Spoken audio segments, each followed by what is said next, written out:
जय हिंद।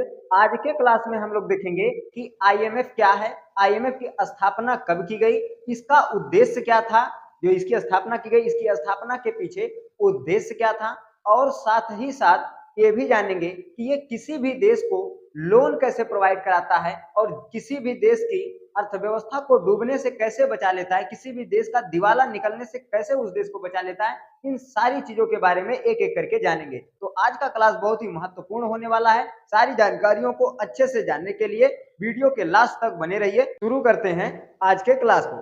सबसे पहले ध्यान रखना, हम लोग बात कर लेते हैं कि आईएमएफ की स्थापना कब की गई और कैसे हुई। तो आईएमएफ की स्थापना सन 1944 ईस्वी में ब्रिटेन वुड्स सम्मेलन के दौरान की गई थी।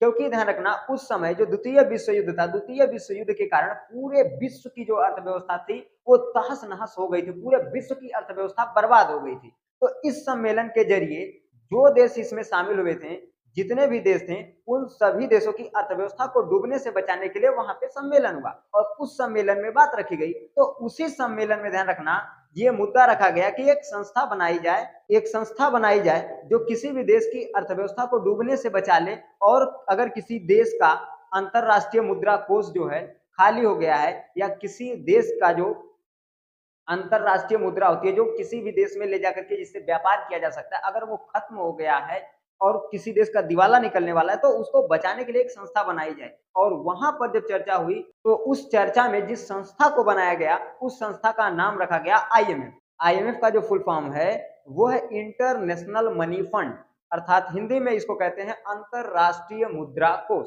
ये ध्यान रखना, इसकी स्थापना कब की गई? सन 1944 ईस्वी में। और ध्यान रखना, सन 1945 ईस्वी में ये कार्य करना प्रारंभ कर दिया। वर्तमान समय में जो आईएमएफ संस्था है, इस संस्था में कुल 190 देश शामिल हैं। अब बात करते हैं, ध्यान रखना, कि आईएमएफ का उद्देश्य क्या था। तो आईएमएफ का मुख्य उद्देश्य यही था कि अगर किसी देश की अर्थव्यवस्था बर्बाद हो गई हो, तहस नहस हो गई हो, ढह गई हो, तो उस देश की अर्थव्यवस्था को बर्बाद होने से, जो तहस नहस होने वाली है, उसको, ये सारी चीजें होने से उसको बचाया जा सके, उसको रोका जा सके। इसे कहा जाता है ना कि जो छोटे बच्चे होते हैं, अगर उनको सही समय पे सही शिक्षा नहीं दी गई, सही उचित देखभाल उनकी नहीं की गई, तो उनका भविष्य बर्बाद हो जाएगा, वो बर्बाद हो जाएंगे पूरे तरीके से। उसी तरीके से अगर किसी भी देश की सही समय पे, अगर वो जो उसका समय दिवालिया होने वाला है, अगर उस सही समय पे उस देश को सही हाथों ने नहीं संभाला, तो उस देश का दिवाला निकलने से कोई नहीं बचा सकता। जिस तरीके से कुछ समय पहले आप देखेंगे तो पाकिस्तान का ये हाल था, अगर कुछ समय पहले देखेंगे तो पाकिस्तान का भी यही हाल था, श्रीलंका का भी यही हाल था। तो इन देशों से आप ये चीजें देख सकते हैं कि किसी भी देश का अगर दिवाला निकलने वाला है तो उसको जो है आईएमएफ क्या करता है, उस देश की अर्थव्यवस्था को संभाल देता है और उस देश का दिवाला निकलने से बचा लेता है। तो इसका मुख्य उद्देश्य यही था कि पहली बात तो अंतरराष्ट्रीय मुद्रा का समन्वय बनाए रखना, और इसके साथ साथ इसका उद्देश्य यह भी था कि वैश्विक मौद्रिक उद्देश्य को बढ़ावा देना। अब वैश्विक मौद्रिक उद्देश्य क्या है? जो व्यापार करने के लिए जिन मुद्राओं का उपयोग किया जाता है, उन मुद्राओं को बढ़ावा देना और उस मुद्रा का उपयोग करने के लिए हर एक देश को प्रेरित करना। जैसे कि आज के समय में आप देखेंगे तो डॉलर का उपयोग किया जाता है। ये डॉलर, ध्यान रखना, अमेरिका का है और आईएमएफ भी डॉलर को ही प्रेरित करता है और वो यही कहता है कि आप डॉलर में व्यापार कीजिए। क्योंकि देखो, जो आईएमएफ है वो अमेरिका की संस्था है, वो अमेरिका के देश में है। भले ही कई देशों ने इसको मिल करके बनाया है, इसमें 190 देशों का सहयोग है, बट इसका जो मुख्यालय है वो अमेरिका में है। ठीक, अमेरिका के वाशिंगटन डीसी में इसका मुख्यालय स्थापित है और ये अमेरिका में ही है। इस वजह से ये अमेरिका के डॉलर को बढ़ावा देता है और कहता है कि पूरा विश्व जो है, अगर कोई हर देश किसी भी मुद्रा में व्यापार कर सकता है तो वो डॉलर में ही व्यापार कर सकता है, जिससे कि अमेरिका को काफी ज्यादा मुनाफा भी होता है। इसके विषय में हम पहले भी आप लोगों को बता चुके हैं, पीछे की भी वीडियोज में बता चुके। अब देखो, ध्यान रखना, तो पहला इसका उद्देश्य क्या हो गया कि किसी भी देश की अर्थव्यवस्था को बर्बाद होने से बचा लेना। दूसरा इसका उद्देश्य ये हो गया वैश्विक मौद्रिक व्यवस्था को बढ़ावा देना या वैश्विक मौद्रिक सहयोग को बढ़ावा देना। इसका ये दूसरा उद्देश्य हो गया। इसका तीसरा उद्देश्य ध्यान रखना क्या है? इसका उद्देश्य है वित्तीय स्थिरता को सुरक्षित करना। ये आईएमएफ के उद्देश्य हैं। इसके साथ साथ ध्यान रखना, इसका उद्देश्य यह भी है कि जो अंतरराष्ट्रीय व्यापार है उसको सुरक्षित करना और आसान बनाना। तो ये सभी के सभी इसके क्या हैं? उद्देश्य हैं। इन सभी उद्देश्यों के कारण ही आईएमएफ की स्थापना की गई और आईएमएफ को बनाया गया। अब इसके बाद ध्यान रखना, बात कर लेते हैं कि आईएमएफ किसी भी देश को लोन कैसे प्रोवाइड कराता है, ठीक, या आईएमएफ किसी भी देश को लोन देता है तो वो किन शर्तों पे देता है। तो सबसे पहले ध्यान रखना, आईएमएफ किसी भी देश को लोन ऐसे नहीं देता है कि खैरात में पैसा बांटता है, लेते चलो, लो तुम लो तुम लो तुम लो तुम लो, ऐसे नहीं बांटता जाता है। आईएमएफ किसी भी देश को अगर पैसा देगा तो पहले ध्यान रखना वो ये जांच करेगा कि भाई सच में तुम्हारा दिवाला निकलने वाला है कि तुम घोटाला निकालने के लिए जो है लोन लेने आए हो। घोटाला निकालने के लिए तुम आकर के लोन ले लो, पैसा खा के बैठ जाओ, देश की जनता के ऊपर बोझ डाल दो कि जो है कर्जा इतना हो गया है देश पर, तो हम तुमको लोन नहीं दे सकते। आईएमएफ का सीधा क्या नाम है, आईएमएफ का सीधा सीधा पहले क्या करेगा, पहले ध्यान रखना आईएमएफ के पास जब कोई किसी देश का दिवाला का निकलने वाला है, जैसे पाकिस्तान का निकल रहा था, श्रीलंका का निकल रहा था, तो उस देश के जो प्रधानमंत्री होते हैं, जो उस देश के मुख्य मिनिस्टर होते हैं, वो पहले ध्यान रखना आईएमएफ के पास जाएंगे, वहां गुहार लगाते हैं, वहां कहते हैं, गिड़गिड़ाते हैं, वहां पे कहेंगे कि भाई साहब हमें लोन दे दीजिए, नहीं तो हमारा दिवाला निकल जाएगा, हमारे पास अंतरराष्ट्रीय मुद्रा को समाप्त हो चुका है, मेरे पास जितनी भी व्यापारिक मुद्राएं थी वो सब की सब क्या हो चुकी हैं, खत्म हो चुकी है, मेरे देश का दिवाला निकलने वाला है। तब आईएमएफ क्या करेगा, उनकी बात को पहले सुनेगा, इसके बाद अपने यहाँ से एक टीम भेजेगा, जो टीम उनके देश में जाएगी, वहां के हालात को देखेगी, इसके बाद इन पहलुओं पे चर्चा करेगी कि कैसे दिवाला निकलने वाला है, इन चीजों को जानेगी। जब इसमें लगेगा कि सटीकता है, तब जो है आईएमएफ लोन देने के लिए हामी भरेगा, लेकिन फिर भी लोन नहीं देगा, उसके बाद वो ध्यान रखना उनसे कई चीजों के ऊपर साइन करवाता है। जैसे वो कहेगा कि सबसे पहले जिन नीतियों के तहत आपके देश का दिवाला निकलने वाला है, आप पहले उन नीतियों को बदल दीजिए, अगर आप उन नीतियों को नहीं बदलेंगे तो हम आपको भैया लोन नहीं देंगे, साफ जान लीजिए, सीधा सीधा आईएमएफ कहता है। इसके साथ वो ये भी बात कहता है कि आप उन नीतियों को बदल दीजिए। दूसरा, बेफिजूल का खर्चा बंद कर दीजिए, जैसे कहीं अगर फ्री में बिजली दे रहे हैं या कहीं में फोकट की पेंशन दे रहे हैं या फोकट का पैसा कई चीजों पे बर्बाद करें, जैसे अपने यहाँ देश में नेता ध्यान रखना कोई अच्छा काम करे या ना करे, जगह जगह उसका पोस्टर बैनर फोटो छप जाएगा, तो वो इन फिजूल के खर्चों को कहेगा भाई पहले बंद कर दीजिए, अगर ये फिजूल के खर्चे में तो हम आपको लोन नहीं दे सकते।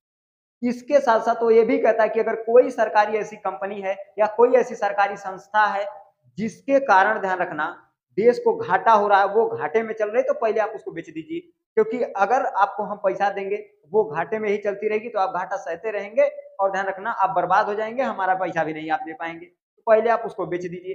पहले पूरी तरीके से वो जब जांच कर लेता है, जब वो चेक कर लेता है कि नहीं ये सारी चीजें जब हो सकती है, जब आप इन सारी चीजों की मान्यताओं को मान लेंगे, इन पूरे पेपर्स पर साइन आप कर लेंगे, तब जाकर के आईएमएफ कहेगा ठीक है भाई साहब, अब हम आपको लोन दे सकते हैं और अब हम आपको लोन देंगे। इसके बाद जाकर के वो लोन देने के लिए राजी होता है, और जब वो लोन देने के लिए राजी हो जाता है तो ये ना कि तत्काल लोन थमा देता है, तत्काल ना देगा लोन भैया, ये जान लीजिए, वो लोन देगा तो लोन देने की उसकी कुछ कंडीशंस होती है, कुछ अप्लायंस होती है, उसके बाद ही लोन देगा, ऐसा ना लोन थमा देगा, ठीक। और वो भी तुरंत तत्काल लोन नहीं देगा, वो कई किस्तों में करके लोन देता है। तो अब लोन किस तरीके से प्रोवाइड कराएगा इसके ऊपर चर्चा कर लेते हैं और इसको जान लेते हैं। अब ध्यान रखना जो आईएमएफ है वो किसी भी देश को जो लोन देता है वो डायरेक्ट कैश ना पकड़ा देगा, ले भैया ये 4 पेटी गड्डी है, पकड़ ले लोन ले ला, ऐसा नहीं पकड़ा देगा लोन। आईएमएफ अगर किसी भी देश को लोन देगा तो उसके लिए ध्यान रखना उसका एक नियम है जिसको कहते हैं एसडीआर। एसडीआर को कहते हैं स्पेशल ड्रॉइंग राइट्स, अर्थात इसको हिंदी में विशेष आहरण अधिकार कहते हैं। इसके तहत ही वो मंजूरी देता है। अगर आप इस विशेष आहरण अधिकार को मानने से इनकार कर दिए, भैया आपको लोन नहीं देगा, आपको इस अधिकार को मानना पड़ेगा। और ये अधिकार है क्या, वो कहेगा कि हम एक बार में आपको पूरा पैसा नहीं देंगे, आपको थोड़ा थोड़ा करके पैसा देंगे, थोड़ा पैसा देंगे, पहले आप उसका विकास करेंगे, दिखाएंगे कि हाँ ये चीज विकास हुआ है, ये कार्य किए हैं, तब उसके बाद हम आपको अगला पैसा पेमेंट करेंगे, नहीं देंगे तो फिर पेमेंट वह नहीं करेंगे। समझ में आ गया? तो यहाँ पे पैसा की चोरी नहीं हो सकती, यहाँ पे पैसा की धांधली नहीं हो सकती। वो भैया खड़ा होकर के एक चीज को करवाता है जिसके कारण किसी भी देश की अर्थव्यवस्था को वो डूबने से बचा लेता है। अगर वो ऐसे फ्री फंड में छोड़ देता भाई, तो इतना जान लीजिए कि वो किसी भी देश की अर्थव्यवस्था को डूबने से बचा नहीं पाता। जब आईएमएफ लोन देने के लिए मंजूरी दे देता है तो इसके बाद वो इस पैसे को, इस फंड को एसबीए अर्थात स्टैंड बाय अरेंजमेंट के तहत ध्यान रखना इस पैसे को पारित करता है। ध्यान रखना नाम एसबीए के तहत अर्थात स्टैंड बाय अरेंजमेंट के तहत वो क्या करता है, आईएमएफ पैसे यानी फंड को जारी करता है। और वो एक ही बार में नहीं, कई किस्तों में, हम आपको 3 बार बता चुके कि वो कई किस्तों में पैसे को जारी करता है। इसके बाद जब वो कई किस्तों में पैसे को जारी करता है तब जाकर के पैसा वो उस देश को देता है, तब जाकर के आईएमएफ किसी भी देश को लोन देता है या पैसे को देता है। ठीक, आईएमएफ बिना कभी भी ध्यान रखना किसी शर्त, किसी नियम या किसी प्रोग्राम के तहत किसी भी देश को फंड नहीं देगा, किसी भी देश को पैसा नहीं देगा, इस बात पे ध्यान रखिए। और अगली बात ध्यान रखना, जो सबसे लास्ट बात है, ये जान लेते हैं कि आईएमएफ के पास पैसा आता कहाँ से है। तो आईएमएफ के पास ध्यान रखना पैसा आता है उसके सहयोगी देशों के कोटे से। जितने देश इसमें शामिल हुए हैं, जैसे 190 जो देश हैं, उन सभी देश क्या करते हैं, आईएमएफ में पैसा जमा करते हैं आकर के। अब आईएमएफ में पैसा जमा कितना करेंगे, कौन देश कितना करेगा, तो भाई जिस देश की जितनी अर्थव्यवस्था होती है, जिसकी जितनी औकात होती है, वो देश उतना जाकर के वहां पे पैसा जमा करता है, उस देश का पैसा वहां स्टोर होता है। और जब किसी भी देश की अर्थव्यवस्था कंगाल होती है, उस देश की अर्थव्यवस्था बर्बाद होती है, तो आईएमएफ वहीं से उठा करके लोन देता है। ठीक, नहीं समझ में आया? ऐसा समझिए कि किसी भी ध्यान रखना, घर में 5 लड़के हैं, कोई 1 लाख कमा रहा है महीने का, कोई 50,000 महीने का कमा रहा है, कोई 40,000 कमा रहा है, कोई 10,000 कमा रहा है, कोई 15,000 कमा रहा है। तो अलग अलग लोग अलग अलग हिसाब से पैसा कमा रहे हैं। तो जो 1 लाख वाला कमा रहा है वो क्या करेगा, अगर घर पर 80,000 भेजेगा, तो भाई उसकी औकात है कि वो 80,000 भेज सकता है। अब जो 50,000 कमा रहा है वो 80,000 थोड़ी भेज सकता है घर पर। तो ध्यान रखना, जो 1 लाख कमा रहा है वो 80,000 दे दिया, जो 50,000 कमा रहा है वो 30,000 दे दिया, जो 20,000 कमा रहा है वो 10,000 दे दिया। और जो ध्यान रखना 15,000 कमा रहा है, जो 15,000 कमा रहा है, मान चलो 10,000 दे दिया या 5,000 दे दिया, और जो 10,000 कमा रहा है वो 3,000-4,000 दे दिया। जिसकी जितनी औकात है वो अपने औकात के हिसाब से पैसा देता है। घर पर उन्हीं सबका पैसा स्टोर करके रखा जाता है, तब जाके घर में पैसा आता है। तो ठीक उसी प्रकार से जिस देश की जितनी औकात होती है, जिस देश की जैसी अर्थव्यवस्था होती है, वह देश उसी हिसाब से आईएमएफ में जाकर के पैसा जमा करता है। और इस तरीके से ध्यान रखना, हर देश अपना कोटा पूरा करता है और आईएमएफ के पास पैसा जमा करता है, और यही पैसे आईएमएफ के पास जाते हैं और यही पैसे आईएमएफ के पास स्टोर होकर के रहते हैं। और ध्यान रखना, किसी इन्हीं पैसों को जब किसी देश की अर्थव्यवस्था बर्बाद होती है तो आईएमएफ उसे लोन के रूप में दे देता है।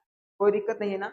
आशा करते हैं ध्यान रखना आज की क्लास में जितनी भी चीजें समझाई होंगी, सारी बातें आपको अच्छे से समझ में आई होंगी। मिलेंगे नेक्स्ट क्लास में, तब तक के लिए जय हिंद।